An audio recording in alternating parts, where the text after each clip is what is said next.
السلام الله عليكم ورحمة الله وبركاته ومركلة إيا برامجكني فلقينتا مانتا برامجكني فلقينتا مانتا ayaa waxaan kusoo qaadan doonaa laba qodob qodobka koobaad wuxuu yahay heshiiska maanta ay kala saxeexdeen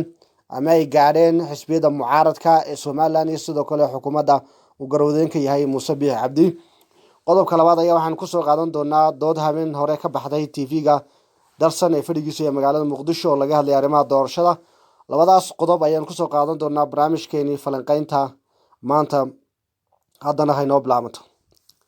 saa la socotaanba waxaa maanta heshiis wada gaadhay xisbiyada mucaaradka iyo sidoo kale xukuumadda Somaliland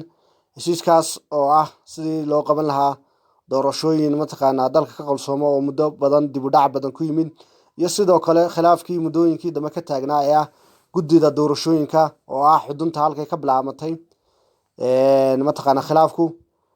guddiga doorashada hadda jooga waa guddida doorashada ee khilaafka badan ka dhaliyay mucaaradka iyo sidoo kale xukuumadda iyagoo mucaaradku ay diideen in gudoomiyaha waqtigan ee xisbiga komishiga doorashooyinku Riyaaraac Cabdirashiid Riyaaraac inuu ahayn qof dhexdhexaad ah isla markaana uu ka tirsan yahay xisbiga talada haya ee kulmiye sida uu qabo sharciga doorashooyinka Somaliland inuu qofka ka mid noqonayo xubnaha doorashooyinka Somaliland uu yahay qof dhexdhexaad ah oo aan ka tirsanayn xisbiyada siyaasadda arrintaasi waa arrin wanaagsan in mataqaana khilaafkii muddo hareeyay iyo hadal hayn iyo mataqaana hadaladii kululaa ee laisku weydaarsanayay saxaafaddu inay soo gabagabowday laakiin arrintaan raba inaan ka hadlo waxay tahay nasiib darrada haysata ummadda Soomaaliyeed meel kasoo jooga ama Soomaaliland ha joogaan ama qaybaha kale ee deegaanada kale Soomaalida ha joogaan in ay adag tahay in siyaasiyiintu ay heshiis gaaraan inta iyagu soo hor fadhiistaan iyagoona mataqaana faragelin dibadda ayna ka yiman ay iyagu soo hor fadhiistaan kadibna ay ka taliyaan danaha ummadda Soomaaliyeed ama danaha ummadaas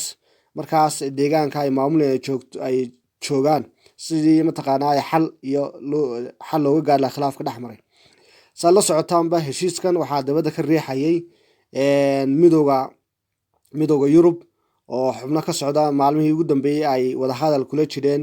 asxaabta mucaaradka iyo sidoo kale xukuumadda Somaliland aakhirkiina gaadhay in la soo fadhiiso isla markaana heshiis la gaaro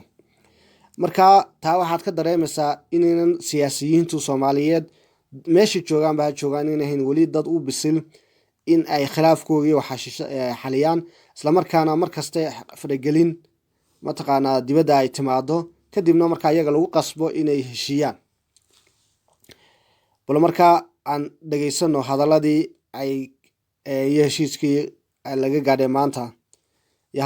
hadaladii laga jeediyay madashii maanta heshiiska lagu kala saxeexanay baan u saarnay arrintan inay doorasho dhacdo haddaan cudnahay anoo shaqsiyaana wiigii u dambeeyay ilaa 9 qof baan u diray in la joojiyo arrintan 15 bisha khudbadii madaxweynaha taasoo arkay wax aan suurtagal aan ahayn laana waa mamnuuc sharcigu ma sheegayo in la isku adeegsado awoodda madaxtooyada in la isku muquunsho in dimuqraadiyadda absolute power ma jiro dimuqraadiyadda waxa weeye check and balance baa jira oo insha Allah kiyaanu kaga baxaynay murankii iyo in doorashooyinkii noo qabsoomaan noqdo ka duwanaado kulamadeenii hore iyo heshiisyadeenii horeba insha Allah heshiiskan waxyaabo ku cusub ee Somaliland ku jira guddi qura inoo qaban jiray doorashada laakiin maanta waxaynu ku heshiinay si doorashadu inoo qabsanto oo xaaga u noqoto ilkan oo nabad galaan in commissionka jiraana jiro guddi kalena oo isugu jira commissionkii hore ee qaranka iyo ajnabiga ay noo qabtaan doorashadii madaxweynaha uu ku dhamaanayo inuu heshiis ku qoran filayo markay doorashadu natiijadeedu soo baxdo waxaan maanta doonaynaa inaanu si detail u dhamayno inuu ka heshiino ra'yiga fariin ahaan igu soo gaaray inaan qaadateen oo inagu ka wada hadal oo ahaa ra'yigii ka soo onkamay qolada odayaashii hore waxay idhaahdeen iyo la isku daray iyo kuwii dambe qoladii akaadimiyada ee aqoonyahanka ra'yiga ay soo beeska u lahaayeena ah guddidii hore oon looga maarmayn waaye arag farsamo iyo labada xisbiya mucaaridka oo maanta iyaga aaminsan iyo guddida sharciga ku dhisan oo aan waaye arag badan lahayn idinkuna a ka beediidantihiin inay dhibaatada taataan filaya sharciyan markaanu eegna waxaynu u baahan nahay si ay sharcigu u jiro inoo hirgasho in labadii la iswaafajiyo la socodsiiyo oo kuwii aad rabteenna la keeno waayo arnimadii aaminada ku qabteen kuwii sharcigana aan la burburin karin deetana labadaa aynu iswaafajino oo aynu doorashada qabsano ra'yigaanu u fadhina halkan waa kaa kii baynu gudagelaynaa waa isu dulqaadanaynaa waa isriixriixanaynaa wixii danta qarankuna ku fadhi doorashadaan kulayna waa gaarayna qodobka kale aan maanta falanqeynta ku falanqeynaya waxaa ka mid ah dood habeen hore ka baxday tv-ga dalsan ee fadhigiisa ee magaalada muqdisho kaasoo laga hadlaya arrimaha doorashada iyo sida la rabo doorashada u dhici doonto iyo sida loogu diyaargaloobay dooda waxaa kasoo qaybgalay qeybaha bulshada kala duwan oo waxaa kaloo sidoo iyaguna kasoo qablay xubno ka socday guddida madaxa banaan ee doorashada markaas maaha arintaydu ah doorashada iyo sida u dhacayso inaan falanqeeyo laakiin arrintaa rabo waxaa weeyaan doodaas waxaa ka bilaabmay buuq sababi gaadhay inay gacan ka hadal ka dhaco meesha taasoo ad arkayso ummadda soomaaliyeed ama bulshadu inaynu u bislayn in dood markaa meel laiskugu yimaado inuu qof kasta fikirkiisa oo uu soo bandhigo isagoonan mataqaanaa cidna caayeen isagoona cidna mataqaanaa aflagaadeyneyn isagoo cidna ku qeyliyeen iyo ama isagoona buuq iyo rabshad meeshaan ka bilaabin sidaa ka muuqatay intiini daawatay dooda waxaa jiray laba qof oo kamid a dadkii aragtidooda ka dhiibanayey inay isku maandhaafeen mataqaanaa mid baa aragti ka dhiibtay oo sheegayay in gobolka banaadir doorasho una ku jiro inayna ka qabsoomi doono digniin uu diray halka qofka kalena uu falanqeyn mataqaanaa fikirkiisa dhiibin uu sheegay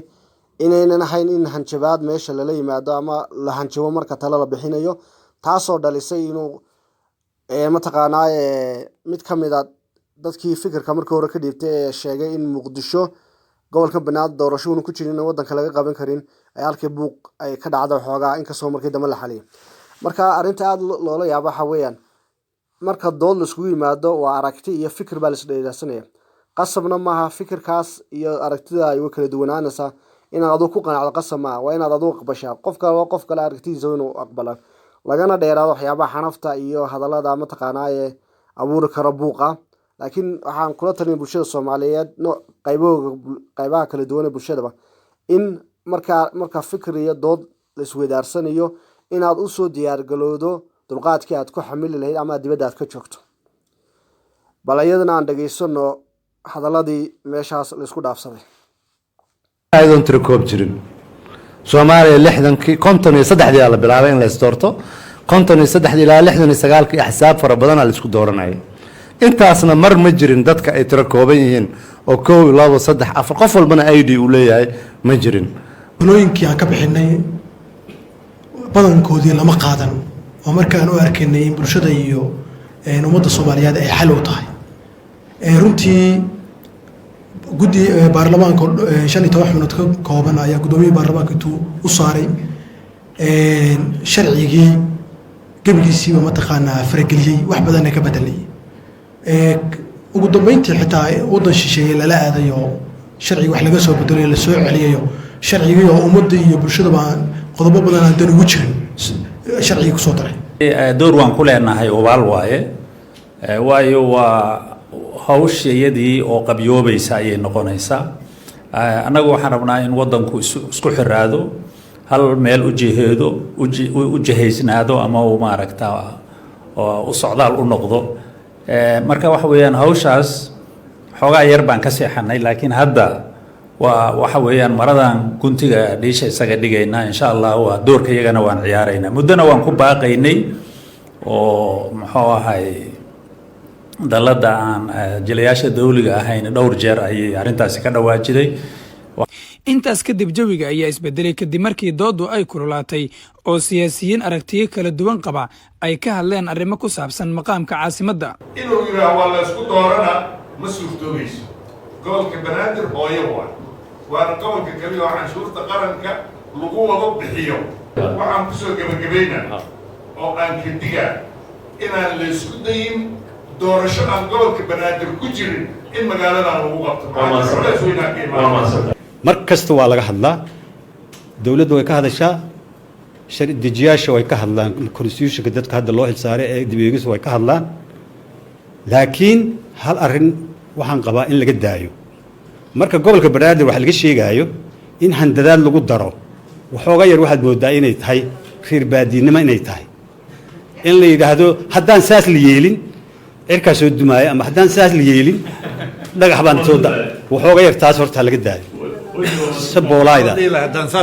ta kale waxa weeye midda kale intaas ayaynu kusoo gabagabaynaa barnaamijkii falaqaynta maanta. aniga khadar samaynaa intaan mar kale ku kulmi doono waxaan dhammaantiinba idinkana sidaas iyo nabadgelyo. wasalaamu calaykum waraxmatullaahi wabarakaatu.